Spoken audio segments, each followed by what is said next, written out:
E60 itu menurut maaf buat saya pribadi, itu desain seri 5 terburuk tuh E60 gitu. Justru saya suka. Oh ya?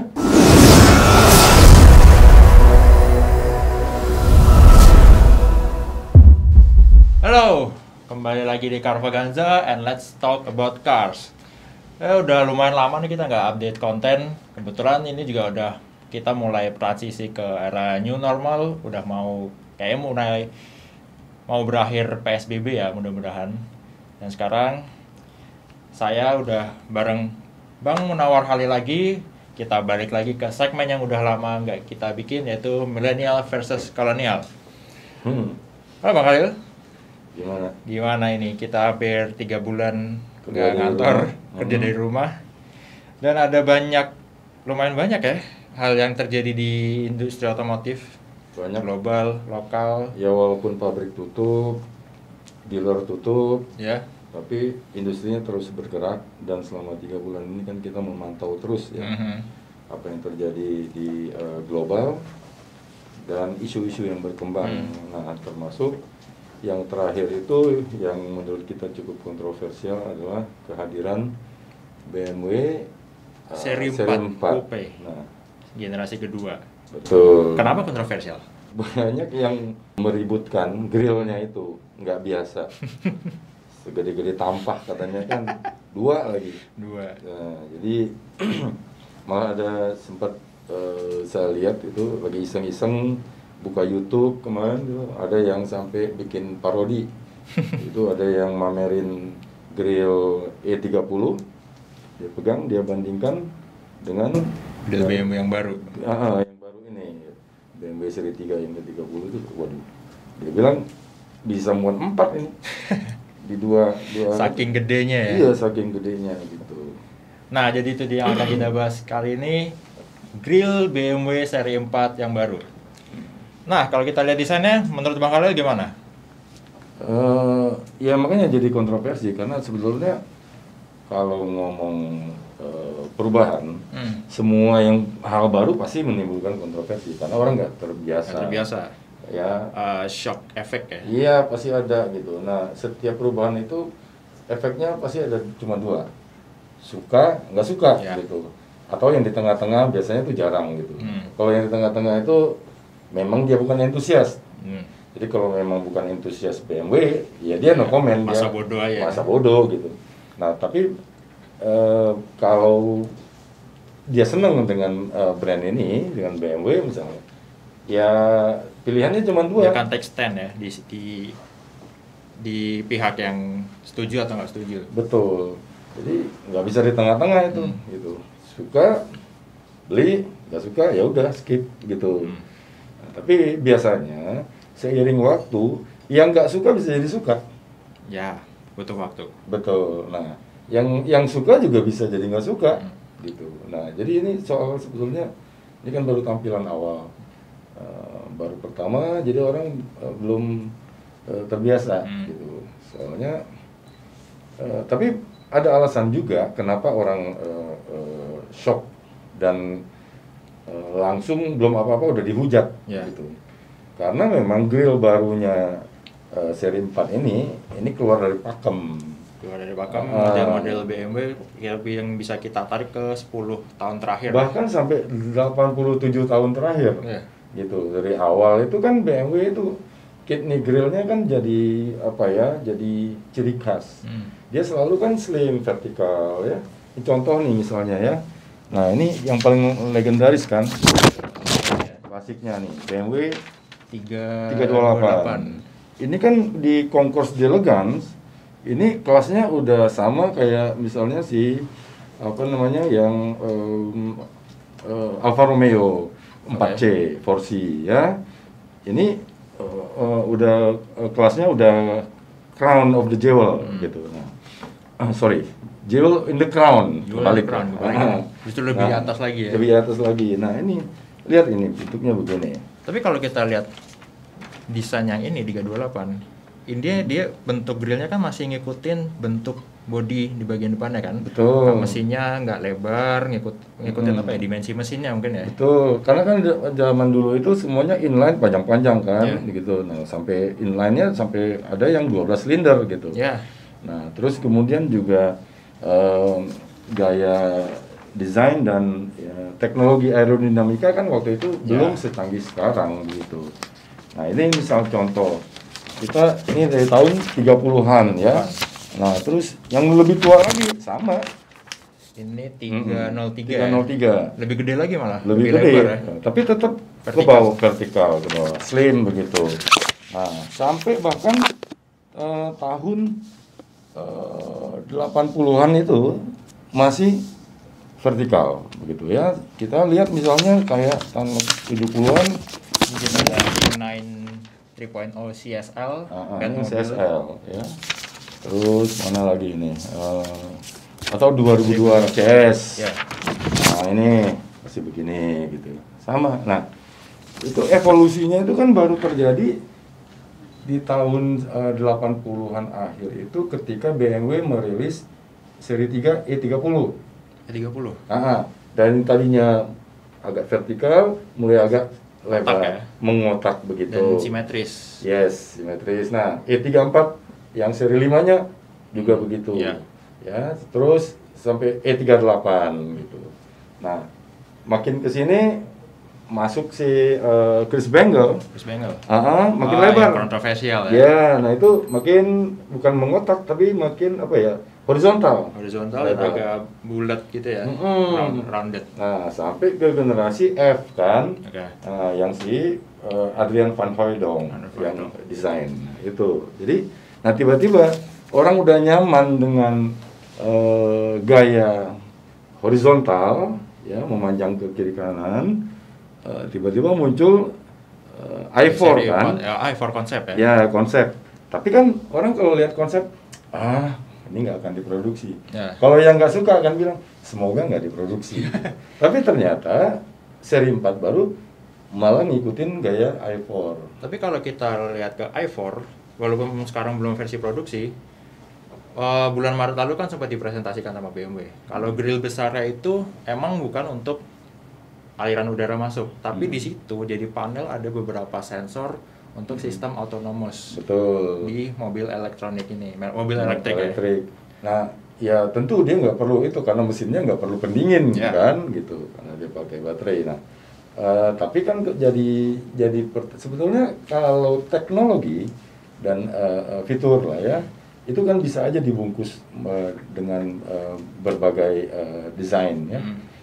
Nah, masalahnya di situ, ketika kita mengambil keputusan yang radikal, itu selalu menimbulkan pro dan kontra. Itu terjadi misalnya kita lihat ya Chris Bangle, gitu loh, ya. Ketika Chris Bangle jadi desainer di BMW, orang sampai bikin petisi supaya BMW pecat dia. Ya enggak? Saking nggak sukanya waktu itu ya. Semua orang caci maki dia. Apa waktu itu ya? E60, dari E92. Ya, dari E60, terus E90. E90 ya. Ya, E90 ya, sampai kemudian X5 generasi pertama itu. Itu emang nggak masuk di bukan BMW gitu bukan orang. BMW. Nah, saya terus terang termasuk orang yang nggak suka dengan desain Bangle. Kayak E60 itu menurut maaf buat saya pribadi, itu desain seri 5 terburuk tuh E60 gitu. Justru saya suka. Oh ya? Apalagi yang M5 ya. Kenapa? Itu nggak tahu, garis berani di lampu depannya itu masuk sama desain body kit dari M5. Saya depan nggak masalah, belakangnya saya. Yang orang bilang kayak apa ya? Kayak dia lampunya Vios. Kayak Toyota Vios ya. Terus lihat E65 seri 7. Seri 7-nya. Ya, masa bagasi belakang begitu. Itu kayak apa ya? Disintegrate ya. Yes. Jadi dia kayak bukan nutupnya sampai keluar gitu. Ya kan, dari luar kita bisa lihat garis tutup bagasinya. Kalau yang lain-lain kan di atas tuh. Jadi di samping clean gitu loh. Dari seri 7 sebelumnya berapa? E38 yang benar-benar sleek, benar-benar konservatif. pindah ya ke salon sebelah lah ya, elegan gitu. Pindah Tiba-tiba ke jadi jadi berikutnya yang garis desainnya serba tabrakan, apalagi di bagasi ya. dan secara umum bulky, gendut Bulky. gitu. Mobil jadi gendut gitu. Nah, itu ke bawah sampai jadi semua E30 E38 E60 E90 saya sampai hari ini nggak pernah tertarik, Nggak selera ya. nggak selera ngelihatnya. Nah, makanya waktu saya pernah wawancara dia di Singapura di Hotel Fullerton itu waktu itu sekitar tahun 2008 atau 2009 sebelum dia keluar itu saya sempat tanya ke Chris Bangle, gimana perasaanmu dicaci maki sama orang yang benar-benar antusias BMW yang purist gitu. Dia bilang saya seniman, saya mah cuek aja. Setiap karya pasti menghasilkan yaitu kontroversi. Nah, tapi boleh kita nggak suka sama Chris Bangle, tapi justru BMW mempertahankan Chris Bangle. Pertanyaan waktu itu oleh antusias, loh kenapa gitu? Padahal orang nggak suka ya hasil. Lagi-lagi soal cuan. Iya waktu itu iya. hasil penjualan BMW secara global kalau nggak salah sempat Mercedes-Benz ya. Nah, sejak Chris Bangle menjadi desainer untuk pertama kali dalam sejarah BMW, dia bisa melampaui penjualan Mercy. Oke. Itu gitu pertama kali ya? Ya, itu pertama kali dalam sejarah BMW bisa ngalahin penjualan Mercedes gitu. Nah, makanya dia pertahankan sampai 16 tahun dia kerja. Baru keluar 2009 gitu. Ya. Nah, tapi kan buat kita antusias masa bodoh. Lu mau jualan lu berapa? Gua nggak suka aja sama desain lo gitu. Nah, yang subjektif sih emang kalau soal desain. Susah. Desain itu soal selera gitu. Nah, terus juga kan sejak eranya si Chris Bangle juga BMW memperkenalkan iDrive kan. iDrive generasi pertama kan ribetnya minta ampun. Wah, susah, salah senggol aja udah. Apalagi belum ada pabrikan lain yang punya sistem seperti iDrive waktu itu. Belum, dan tidak ada aplikasi-aplikasi lain yang outsource ya, yang bisa mensupport gitu. Pada waktu itu kan BMW juga, ya mungkin selain developmentnya, R&D-nya masih mahal, dia seperti egois lah. Pokoknya kita mau pakai punya kita aja gitu. Tapi generasi pertama iDrive-nya itu sangat tidak praktikal, ya. Sangat tidak intuitif. Pokoknya malah mengganggu gitu. Nah, tapi di era itu juga BMW masuk ke satu langkah baru menuju era digitalisasi sebetulnya. Jadi bisa dibilang itu nenek moyangnya autonomous sekarang itu sebenarnya salah satunya iDrive ya. iDrive itu udah mulai BMW menjalankan konsep mobil pintar gitu. Nah cuma ya namanya eksperimen. Berhasil ya berhasil. Ya pasti kan butuh step gitu ya. Sama nih dengan grill ini. Kalau saya sih terus terang nggak suka sama bentuk grill begini. Mungkin ya itu tadi saya udah ada di zona nyaman. Ya. Menurut saya desain terbaik itu adalah F-Series. F-Series gitu. Ya. F-Series dari F30, F10 ya. Sampai yang M-nya juga apa namanya? Elegan ya, seksi, berotot tapi tidak intimidatif ya. Nah, grillnya seri 4 baru itu kan intimidatif sekali gitu. Ya, dan kalau kita lihat lebih detail ya, lebih dalam kalau kita zoom foto-foto yang ada dari BMW itu, sebenarnya ternyata di panel grill itu sebagian besar ketutup. Jadi buat apa? Jadi unsur fungsinya itu kurang apa ya? Kurang keangkat dari desain baru ini. Jadi mubazir kan. Lagi di tengahnya ketutup ini kan panel untuk plat nomor. Nah, kalau saya nggak terus terang melihatnya bentuknya itu intimidatif dan ya maaf ya jadi show off gitu. Jadi makanya saya menduga ini desain seperti ini nih sebetulnya ditujukan buat orang-orang kaya baru ya, yang pengen pamer, pengen hadir di jalanan itu dengan menunjukkan bahwa ini loh saya gitu. Nah, mungkin faktor usia. Di usia kayak saya gini, kolonial. Saya udah nggak peduli lagi orang mau bilang apa tentang saya. I live my life, saya menikmati hidup saya. Jadi buat saya yang penting saya senang desainnya. Saya nggak perlu pamer ke orang, saya nggak perlu bilang ke orang, oh ini saya, nggak perlu gitu ya. Nah, makanya yang grill baru ini mungkin nggak cocok buat saya gitu. Karena menurut saya itu terlalu intimidatif dan terlalu berteriak. Sini lihat gue gitu. Ya walaupun di 4 Series ini masuk ke BMW seri genap yang dihadirkan tujuannya untuk lebih ke emotional buyer ya. Betul. Tapi ya tetap aja ini too much untuk Iya, untuk agak sebuah agak mobil lebay. sekelas 4 Series. Betul. Mungkin kalau dia untuk sports car yang flagshipnya itu lebih cocok untuk dibikin Betul. grills kayak gitu. Yang populasinya sedikit, ya kan gitu. Nah kalau kayak begini sekilas kita lihat merem, yang kebayang apa? Traktor zaman dulu, ya, grill traktor, tau kan? Ya buat di sawah tuh, gitu. Nah jadi kalau hari-hari ini orang berantem di dunia maya, masalah ini wajar, masuk akal gitu. Padahal kalau kita agak mundur sedikit ke 2 tahun belakangan, BMW sih memang sebenarnya udah mulai tren grill besarnya kelewat X7 sama 7 Series yang facelift ya. Iya, LCI. Tapi nggak tahu kenapa pada akhirnya itu desainnya jadi bisa diterima karena emang positioning produknya Betul. benar-benar pas Dan proporsinya itu evolusi gitu. Pembesarannya bertahap. Ini kan radikal banget. tiba-tiba dari 4 Series yang sebelumnya benar-benar konvensional, mirip Betul. seri 3. Yang Seri itunya berikutnya. horizontal, tahu-tahu kok jadi Ya, ngotak begitu. benar-benar beda sama seri 3 yang baru kan. Padahal sebenarnya seri 4 itu sekarang ada versi coupe dari seri 3. Dari seri 3, Iya. itu versi, jadi ya, seri 3 yang coupe convertible kan di stop. Penggantinya seri 4. Seri 4. Artinya body dan segala macamnya sama dengan seri 3 sebenarnya. Mesin ya. Platformnya, mesin. Oh, dan mesinnya juga nggak terlalu gede kan? Enggak. Dan So what's the point punya Mas Depan punya grill grill sebesar segede itu ya. itu? Emang butuh pendinginan seperti apa gitu. Nah, menurut saya perubahannya yang terlalu radikal ini yang membuat orang kaget. Kalau kaget hasilnya ya satu, suka atau nggak suka gitu. Nah, kalau waktu dari peralihan dari si Chris Bangle ke Adrian Van Hooydonk dari seri dari model E ke F. E ke F itu masih evolutif. Jadi semua kayak lampu angel eyes. Angel eyes. Itu juga kan nggak langsung radikal ya. Ya. Sampai dari yang Masih bulat titik di sampai bawah kemudian setengah. ada garis yang agak patah-patah gitu ya. Nah, ini kan jadi radikal sekali gitu. Jadi itu makanya dari F series pun orang bisa terima. Makanya best selling terus kan BMW di F series. Nah, kalau dengan saya nggak tahu ke depan seperti apa. Tapi kalau melihat X8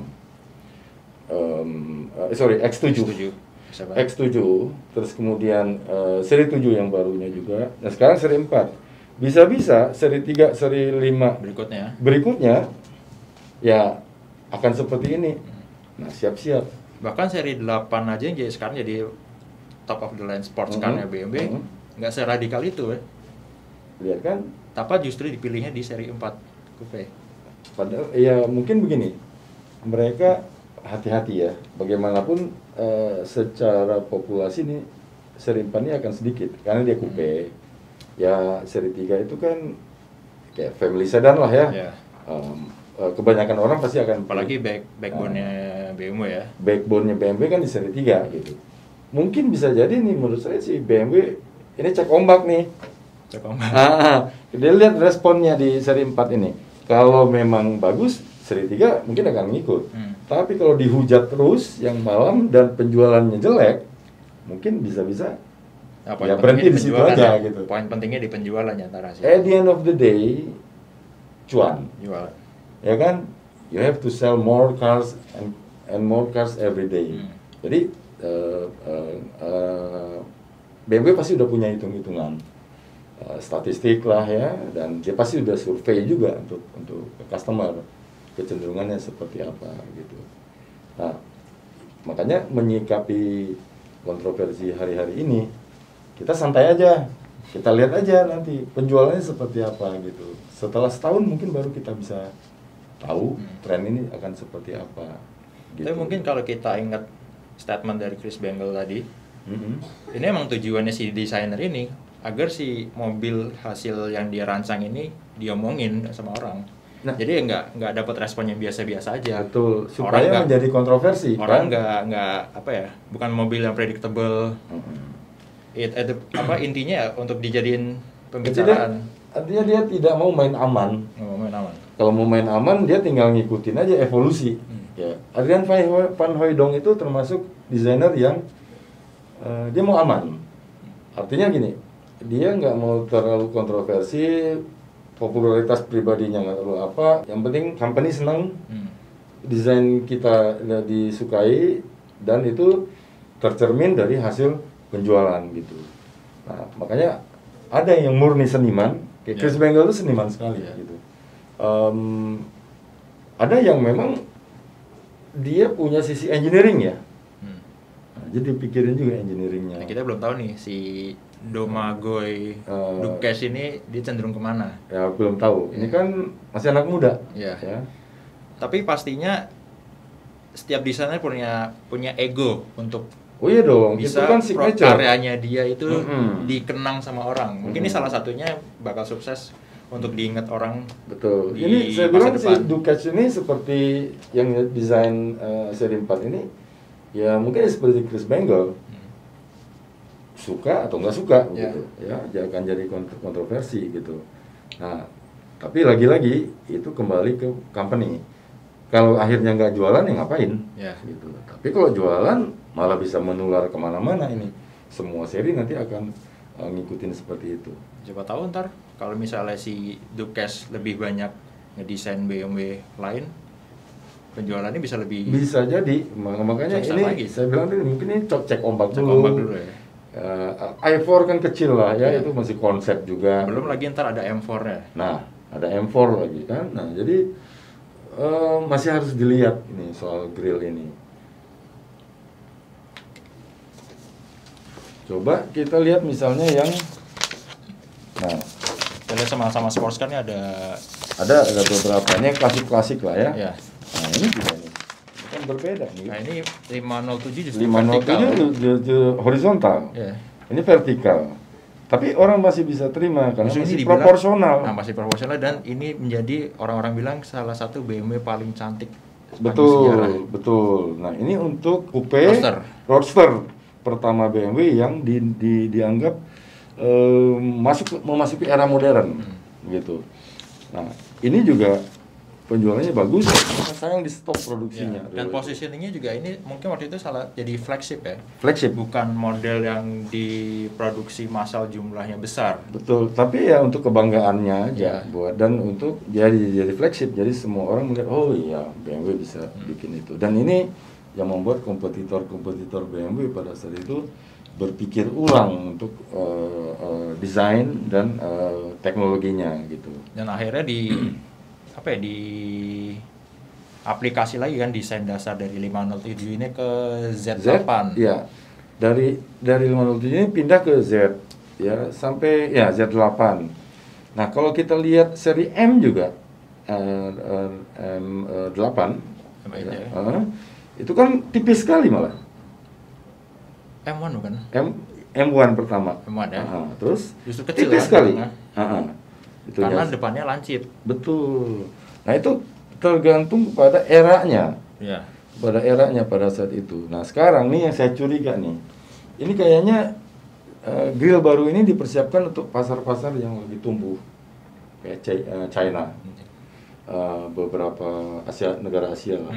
Di China katanya, saya nggak tahu sih, baca-baca lihat orang-orang China itu senang memang yang kelihatan outstanding ya. Nonjol ya, flashy ya. Yes, gitu. Nah, jadi makanya penjualan Rolls Royce terbesar itu pasarnya Cina sekarang ini. Iya. Dan North America. Dan Rolls Royce ada di BMW Group juga. Yes.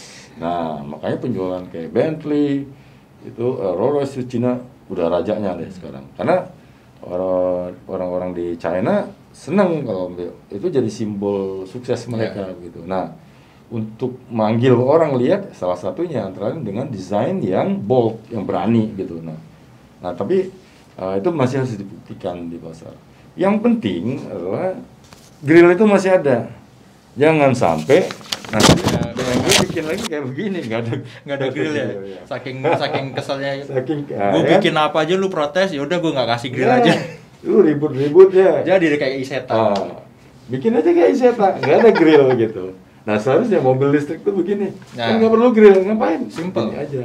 Nah ini salah satu yang menurut saya desain terbaik yang pernah dibikin BMW. Ini legend, saya udah lihat di museumnya di Jerman. Ini benar-benar inovatif pada zamannya gitu. Nah, Iseta ya, nah, gitu Ayu. Nah, jadi kalau kita simpulin nih, desain baru seri 4 yang grillnya kontroversial itu ada pertimbangan dari soal emosional si desainernya sendiri, atau mungkin mereka mau ngulang sejarah kontroversinya Chris Bangle ya, karena kontroversi kadang-kadang berarti ya bisnis ya, dan ya, waktu kayak itu artis penjualannya sukses. Iya, artis kan gitu Ya. suka bikin Semakin banyak sensasinya, semakin ya, banyak yang expose biasalah proyek. Itu menurut kami milenial dan kolonial. Gimana kalau menurut kalian semua viewers? Suka atau enggak sih desain barunya BMW seri 4 yang grillnya vertikal dan lebar gitu? Coba komen di bawah. Dan ya semoga nggak diproduksi ke model-model yang lain. iya, semoga. Oke. Jadi itu dia untuk topik kita di millennial versus kolonial terbaru ini, BMW seri 4 Coupe. Kedepannya kita mungkin akan bikin lebih sering lagi untuk segmen ini, menanggapi isu yang lagi beredar di dunia otomotif, baik lokal maupun internasional. Dan apa lagi ya? Ya kita nanti bikin topik-topik lain. Mungkin ke depan kita akan bahas soal brand-brand Eropa Yang baru atau Amerika ya. yang kemudian kolaps, diambil alih oleh China, dan bagaimana nasibnya di tangan pabrikan atau investor China setelah diambil alih. Begitu. Jadi itu dia video kami untuk kali ini. Terima kasih udah nonton. Kalau Anda suka video ini silahkan klik tombol like, jangan lupa subscribe kalau belum, dan yang terpenting Stay safe, stay safe, stay healthy. stay healthy. Sampai jumpa di Carvaganza berikutnya, and let's talk about cars.